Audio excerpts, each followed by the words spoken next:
Well, I hope you've had a wonderful day. I'm Jacquis. And I'm Sophia. Welcome to the Nightly on Hatch Plus, where the temperature is perfect and the world is quiet. A quiet world. That's a good one. That's a good one. May I ask you a philosophical question? Of course. A question that has been asked for decades, and I will wonder what you think is the answer. Very simple. If a tree falls and no one is around to hear it, does it make a sound? What do you think is the answer to that question? I kind of think it makes a sound. I don't know. It's still a disturbance. Do you know what I'm saying? Like, yeah. To like everything around it. Right. But I don't know. It's a good question, and it's a classic for a reason. What do you think? It's a classic for a reason. It really is. I think the I don't understand part of my brain is like, of course it makes a sound. Everything makes a sound, right? Yeah. But I think if I like take a couple extra seconds and like, okay, what if I get, scientific or physical? What's the word I'm looking for? I just said it. I can't say it anymore. Philosophical? Philosophical. Philosophical, yes. I thought you were saying like physics. I was like physical, philosophical, totally. If I get physics, I'm like, right. Yeah, philosophy. I still can't say it. Say it again. Philosophical. If I get philosophical about it, I'm like, okay, what is a sound? Right? Of course. Is a sound only something to be heard? And if no one hears it, by that definition, doesn't make a sound. However, it's like, okay, if it doesn't make a sound, but you have like a video camera on it, no one was around it to hear the sound. But if you watch back the video, the sound is there. I don't know. I don't know the answer to this question. I just thought it would be fun to make everybody think. I do think with the video, though, it's like, as you're saying, the question of like, is like one of the qualities of a sound the fact that there are people to perceive it. And so if there's a video, it's like, well, no one was there, but there's still people to perceive it. There's still something to perceive it. Yeah, so that, okay. Okay, well, it sounds like you actually believe that there is no sound. I ultimately don't know how sound waves work, but I'm like, well, I do still think it makes a sound. Okay. Because I just am like, I feel the thing exists whether or not people are there to perceive it. Okay. I watched this thing online, and it's something called Zach D films, and it's crazy things. But one time I saw something that said, if we ever do figure out like transportation, or not transportation, when one thing is somewhere and it zaps to another one, like beam me up, Scotty. Oh, yeah. Like, what's that called again? There's so many words today for us, huh? I know. I can't think. It's look. No, wait. That's the superpower that I want. Teleportation. Teleportation. Yes. Listen, we got in the pillow fort today and have just lost all our faculties. Yeah. Well, when you get in the pillow fort, it really relaxes you to the point where you actually like lose some intellect, but it's like in a good way. In a great way. Teleportation. Yes. That if we actually figure out teleportation with humans, that if you were to teleport, you are technically not the same person when you go to the next place. Even though like your DNA is the same, your brain is the same, you have the same thoughts, memory, everything about you is the same, but your atoms that make you up are not configured in the same way if you break them down and then put them back together, and like you are from an atomic level a different person. Yeah. And I just thought that was so interesting. Well, God willing, we'll all be able to teleport one day. Yeah. And then we'll all be able to say, hey, man, I'm a different person from one day to the next. That was not me. That was not me over there. That was not me at all. Sorry. I would never do anything like that. That was literally someone else. Sorry. Love it. I love it. Well, if you would allow me to take us away from all this philosophical teleportation talk, I feel a game now. And I want to play a game that we like to call Snooze Pack.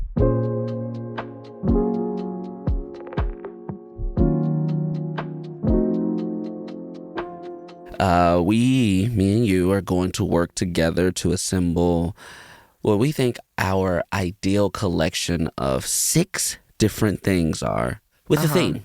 And I'm a TV guy.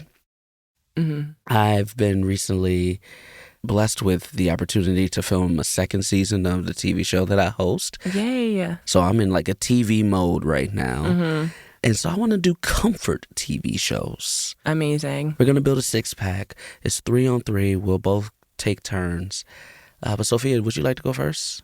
I would love to go first. The floor is yours. My first comfort TV show that I'm putting in the Snooze Pack is going to be Grey's Anatomy. Oh. I've seen like so much of it. I haven't seen all of it because it's still on the air. But this is a show that I return to time and time and time and time and time and time again. And it brings me an immense amount of comfort. I like to watch it. I love to watch it. I just love to watch it. I love it so much. I love it. It is one of those shows that I've never watched, and now it truly feels too late. Because, like, it's been on for 20 plus years at this point. I would just say it's not too late because you really don't have to watch even half of it. Like, Interesting. It's only good for a fraction of the time that it's been on. I've watched a lot of it, like, into the recent seasons. So I'm not trying to dog on it, but there are seasons that I would say I'm like, just watch these and then you feel free to stop after, like, whatever season. Okay. What's your favorite seasons? Do you have like 4 favorite seasons? I mean, I really just like the earlier seasons. Probably my favorite is like 1 through 4, if I had to say 4, or like 2 through 5 or something. But Gotcha. I feel like that's like the case with most shows, is that I'm like, well, actually not.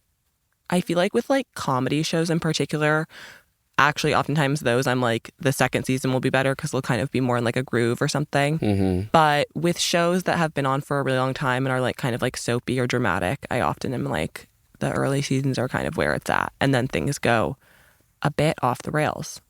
Yeah. Yeah. Comedy shows used to definitely be that. I love that pick, by the way. I love that pick. It's a classic. It's a classic for a reason. And I feel like everybody on that show has changed except for the main character. What's her name? Ellen. Yeah. Ellen Pompeo. Yeah. There's actually some people who have stuck around. Oh, really? But not a lot of them. Yeah. Okay. There's like a handful of people actually, which is crazy. Oh, there's been a few people that's been on the whole time then. Yeah. Oh, I thought it was just her. All right. Love it. We love job security in this world. We love it. No, for real. I'm like, shout out to you guys. I'm literally so glad that you're making like millions and millions of dollars. Yeah. Okay, I'm excited to hear what your first show that you've picked is. You know, it's interesting you bring up how comedies, especially in the 80s and 90s, those first seasons are generally weaker sometimes because it takes a lot to find a show. I think of shows like The Fresh Prince of Bel-Air, which is an honorable mention. That first season is not great, but from season 2 on, the show is amazing. I feel like it's often the first season can be a bit rocky just because it's like hard to find the tone of stuff. Yeah. And we used to give shows more of a chance. Yeah. I wonder if comedies in particular get like more notes on the first season or something. But probably. I think it takes time to find a character and stuff. But the show that is a comfort show to me also has that. But the first season is still very funny. But by the 2nd season on, like, these characters are just in their bag. They are amazing. And that show is Martin. Oh, okay. Totally. Martin is just truly one of my favorite shows of all time. It's up there like 1 and 2 with, as far as comedies go, if not just TV in general, with Curb Your Enthusiasm. Totally. But Martin is like just so funny. It's like a live action cartoon sometimes. Okay, I need to watch. I've actually never watched it. Oh, you gotta watch it. You gotta watch Martin for the culture. You gotta watch Martin, and just for the laughs. It's so funny. Like, they break all the time on the show and they like keep it in, like, which is so funny. Oh, that's so fun. Martin is just truly a comedic genius. He's so good in it. The relationship, it feels like your cousins, like you're hanging out with. Yeah. Like, I have seen every episode of that show all the way through more times than I can count. That's amazing. You know, I'll just have it on, and you can just, especially now in the streaming era, we can just play episodes all at once. It's pretty great. It's pretty great. Some of my favorite moments on TV. Okay. I really should watch that. It's great. There's some like classics that I've kind of missed, despite the fact that I've watched like literally so much TV. That's okay. Martin is also kind of before your time, like a little bit. Yeah. Yeah, it is. I feel like if that had been like playing like reruns on cable when I was younger, I'm sure I would have like locked in. Yeah. But I don't think that I would like see that on the TV. But when did you find it? When you were younger and now you're like attached to it because of that? Oh, yeah, live. Yeah, I mean, it debuted in 92. Okay. You know, I remember watching it then. I remember when it changed from Fox to UPN. Okay. Which was a big deal back then, like a show changing networks. I remember Martin, like the specials, because like that show was so popping. Because Martin was also the host of Def Comedy Jam as well. Totally. At the time. And yeah, I remember watching Martin live because like I have a relatively young family, so like my aunt was pretty much like my sister growing up. She would watch it, and my family was like, well, whenever she watching, you watching. So I would watch Martin like at age 6, 7, and 8. And then as we've gotten into the streaming era, it just recently got on streaming. Oh, okay. Oh, wait, that's good news for me. Yeah. All right, what do you got next? Okay, my next one is my comedy. I guess maybe there's 2 comedies, but this one is like more like actual comedy to me. My next one I'm gonna throw out there is Insecure. Oh, okay. This is a classic to me. It is. I love this show. It's just like so sweet. For people who don't know, Insecure is a show that was on HBO. And I always think that everyone has watched it and then people will be like, what is that? And I'm like, that's actually crazy to me that you don't know what that show is. It's where like Issa Rae became famous. It's just like a sitcom, basically, like a normal little show about like dating and like life in LA and stuff like that. But it's not about like entertainment, which I like because I'm like, I actually can't deal with that. I don't know. I think it's so funny and I find the characters so endearing. And I feel like there's like a lot of like really good like character arcs and growth in that show. So I've seen that a bunch of times. I do love Insecure. I don't know if I've watched it twice all the way through, but I've watched it. I've had friends who've written on that show as well. You know, it was definitely another show for the culture as well. It was some trash people on that show, character-wise. Just I know. some trash people on that show, and I love it. I know. Messy. They are.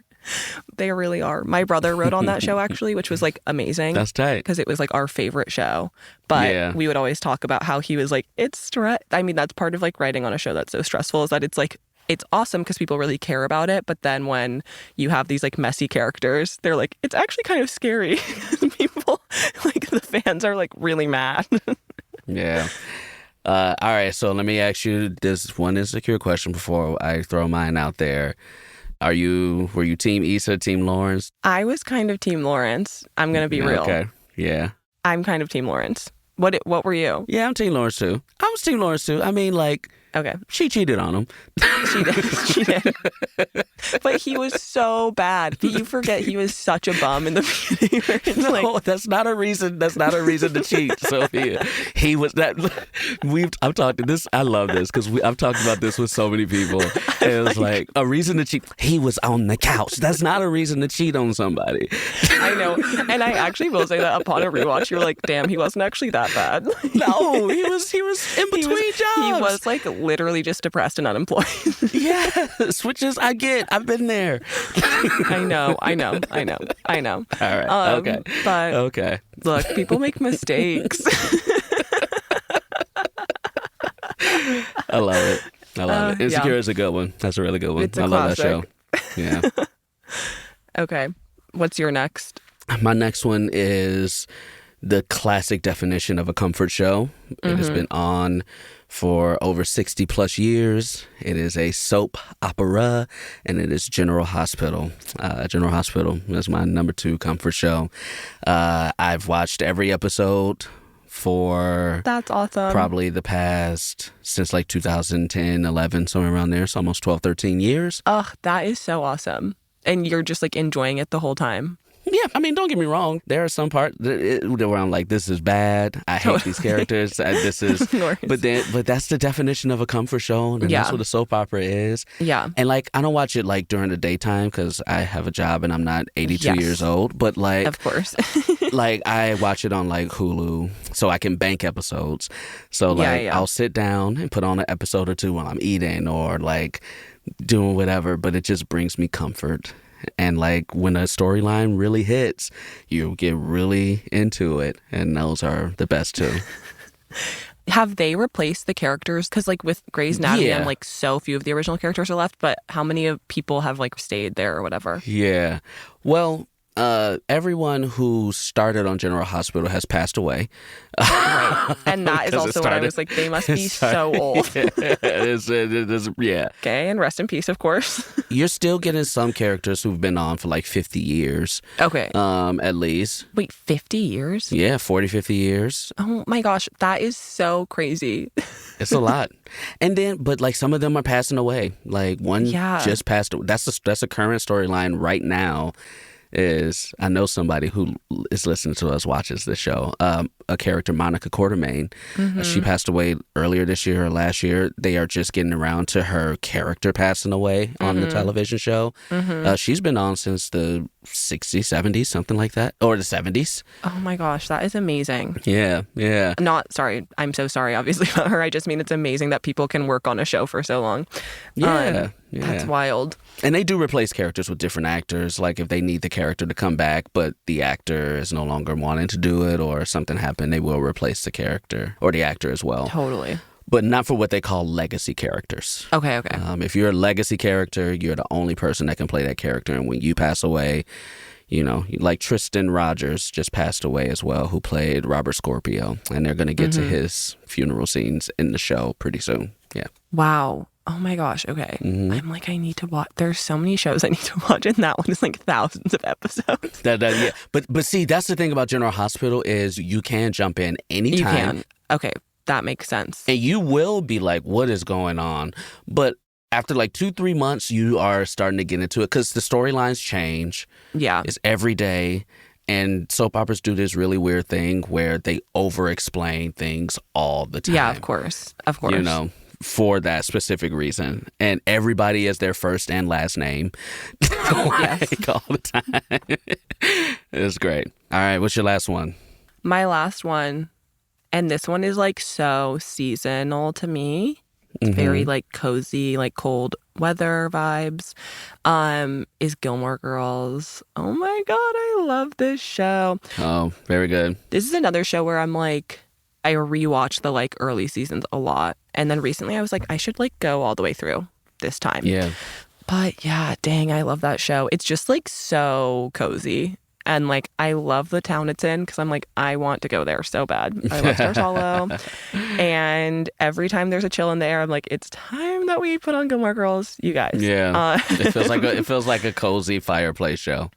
Yes, it really is. I just love it so much. And yeah, I just am like so fond of that show. It makes me so happy and it makes me feel like warm and fuzzy. Yeah. And that's kind of all I have to say about it. I've never watched it, but I do know people that love it, especially friends of mine who are women. Of course. That have been raised by, or it don't even have to be women, but just like friends of mine who've been raised by a single mom. Totally, yeah. Which I was. I was raised by a single mom. Oh. And I heard it was just like really sweet and special and like a really nice aspirational type of relationship that people wish they could have with their parent. Totally, yeah. Which is cool. It is like such a kind of like dream relationship where you're like, okay, that's amazing that works for you guys and it's so sweet. But in reality, if my mom acted like that, I'd be so annoyed. Like, like we are actually not this good of friends. Like we can't do this. But it is like you totally, as a kid, you're watching it being like, oh my God, like why isn't it like that with my parents? And it's like, well, because that would be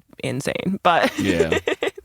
But it is like, oh, it's sweet. That's funny. That's awesome that it like resonates with people who are like, I had a single mom or whatever.